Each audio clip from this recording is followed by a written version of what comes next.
Saya percaya firman Tuhan ini akan sangat memberkati saudara, karena kita akan beroleh teladan yang baik dan luar biasa dari Daniel. Dan kita melihat hidup Daniel yang sangat diberkati Tuhan. Daniel memulai hidupnya ya sebagai tawanan, ya, karena dia dibawa oleh Raja Nebukadnezar kepada kerajaan Babel yang gelap, yang penuh penyembahan berhala.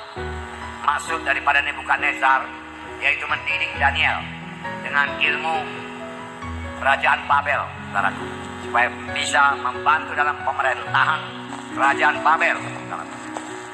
Hanya sebagai pembantu saja, boleh jadi paling-paling lah saudara kalau sekarang jadi bupati. Nah demikian. Dan mereka yang dibawa Nebukadnezar ini adalah orang-orang pilihan, tidak bercacat celah, dan orang-orang keturunan bangsawan. Di antaranya terdapat Daniel, Sadrak, Mesah, dan Abednego. Nyatanya Daniel, saudaraku, dikaruniai Tuhan, saudaraku, hikmat yang luar biasa, pengetahuan yang luar biasa, pengertian-pengertian rohani yang dalam, sehingga dia bisa menafsirkan mimpi dan penglihatan-penglihatan.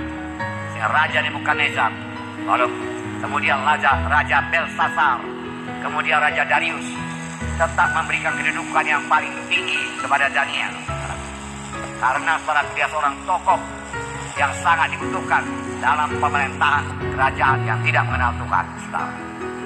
Nah saudaraku, jadi karirnya dimulai daripada ditawan, lalu dibawa ke Babel, saudaraku, untuk diajari ilmu Babel, tak ilmu pemerintahan, tak ilmu perang, supaya dia membantu Raja Nebukadnezar. Tuhan Nebukadnezar yang sebagai pembantu, tetapi nyatanya Daniel menduduki kedudukan yang paling tinggi. Hanya rajalah yang di atasnya. Kalau sekarang disebut dia Perdana Menteri, dan Daniel lah sebenarnya menjalankan pemerintahan. Raja hanya meneguhkan saja. Jadi Daniel memiliki tanggung jawab yang besar. Pekerjaannya cukup sibuk, bahkan sangat sibuk, saudaraku. Inilah dia Daniel yang mulai dari bawah, saudaraku, sampai, saudaraku, dari jenjang yang paling tinggi, saudaraku, dalam dunia ini, saudaraku.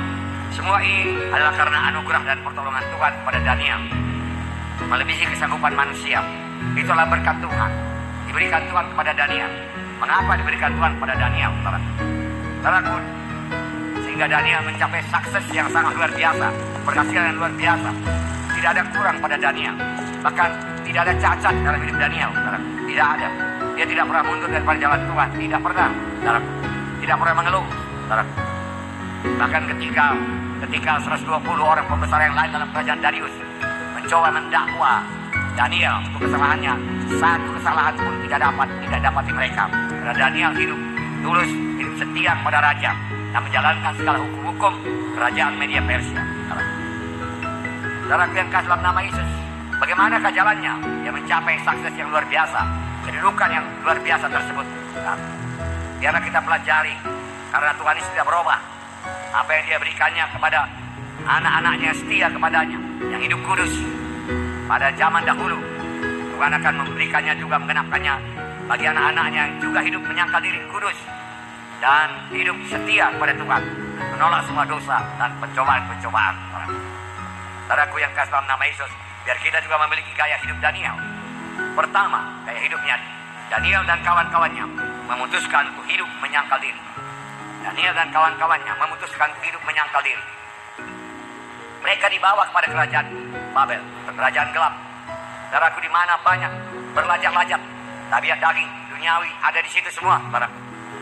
Dan mereka diberikan kesempatan oleh Raja Nebukadnezar untuk menikmati segala sesuatu yang lezat, termasuk minuman-minuman keras, alkohol, yang bisa menyebabkan mereka mabuk dan membuat pikiran mereka menjadi tumpul.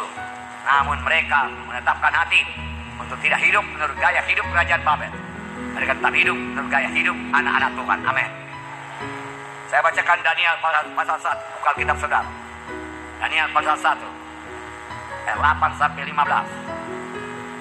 Nah, keadaan rohani kerajaan Babel sepenuhnya gelap, saudaraku. Makanan minumannya, saudaraku, yang diberikan kepada Daniel amat mewah, bisa berlajak-lajak.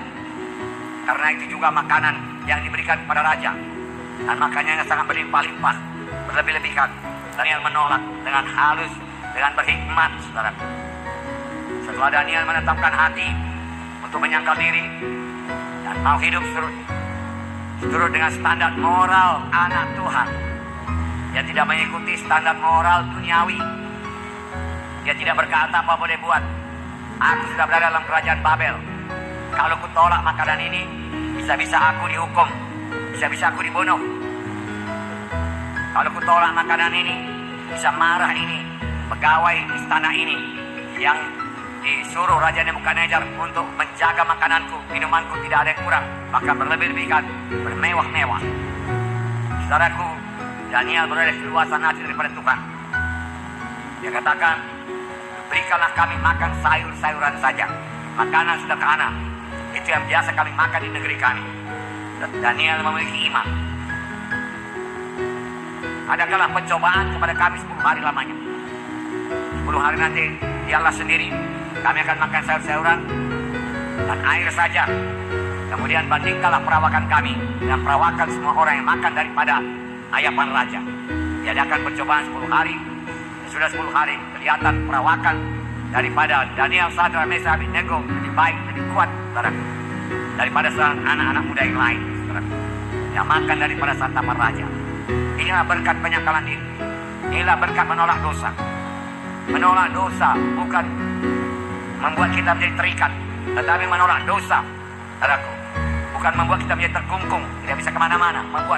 Menolak dosa benar-benar membebaskan kita untuk kemenangan kita, untuk persekutuan kita dengan Tuhan, supaya kita bisa bersekutu dan boleh menerima berkat Tuhan. Luar biasa berkat yang diberikan Tuhan kepada Daniel, Sadrak, Mesakh, Abednego ini, karena mereka menyangkal diri. Jadi ada berkat menyangkal diri. Tidak sia-sia firman Tuhan berkata, siapa mau mengikut aku, dia harus mengangkat salib dan menyangkal diri. Haleluya. Nah, berkat lain dari penyangkalan diri Daniel ialah hikmat dan pengetahuan yang diberikan Tuhan kepada Daniel. Hikmat dan pengetahuan. Saya baca ayat 17. Kepada keempat orang muda itu Allah memberikan pengetahuan dan kepandaian tentang berbagai-bagai tulisan dan hikmat. Dan Daniel juga mempunyai pengertian tentang berbagai-bagai penglihatan dan mimpi. Luar biasa. Diberikan Tuhan, saudaraku, diberikan Tuhan hikmat dan pengetahuan. Karena mereka hidup dalam penyangkalan diri, mereka hidup dekat dengan Tuhan. Tuhan mengaruniakan hikmat dan pengetahuan. Sedangkan pada Daniel lebih lagi pengertian tentang berbagai-bagai pengertian dan mimpi. Ini hanya diberikan Tuhan kepada anak-anaknya yang menyangkal diri untuk hidup kudus. Jadi kita pun perlu hidup kudus. Haleluya. Perlu hidup kudus. Hikmat daripada Tuhan jauh melebihi hikmat dunia ini. Nyata dari Daniel dan kawan-kawannya 10 kali lebih cerdas daripada semua anak-anak muda yang lain. Daniel 1 ayat 20 berkata,